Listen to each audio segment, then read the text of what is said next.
Жоре, аз съм малко притеснена за следващия кръг, защото навлизаме в мода. И ти не знам какво ще правиш с 3 жени да говориш за мода, камо ли на твоя милениалски език. Аз си мисля да направя смело първата крачка, за да се махне от мен напрежението.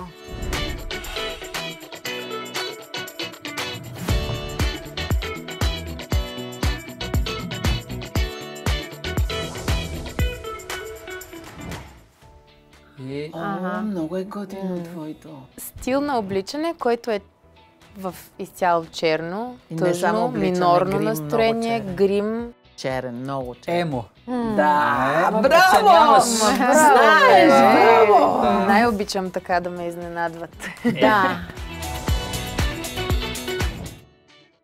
Дай сега, слагаш така телефона и правиш така.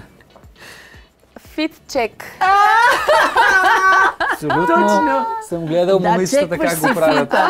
Не, човече. Суетата е присъща всеки му, дори на столетниците. Може да се изумите, но имаше една, която работеше за КГБ, работила за КГБ в руското разузнаване, баба Анка.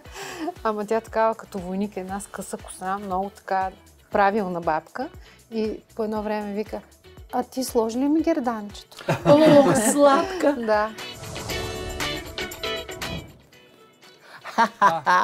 Трябва да го помниш това. Аз го свързвам с по-скоро като не комплимент за облеклото. Тя съм го използвал като по-малък. Объркваше.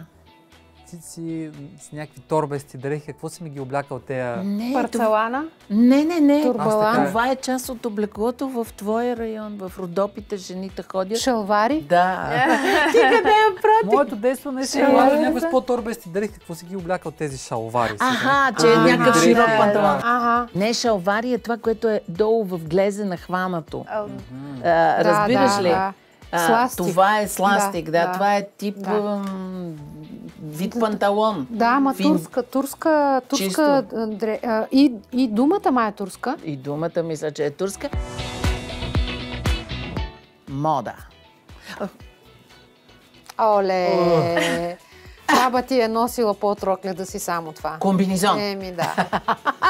На мен беше много забавно. Благодаря за тази компания. Аз ви благодаря. Чудесни сте. Искам пак. И аз искам пак. И може само ли за пак мода да да си говорим с Жорето, защото той беше най-добър в това. Да, бе. Аз откровено се признавам, че аз от нас четиримата най-много неща не знаех, но и най-много научих.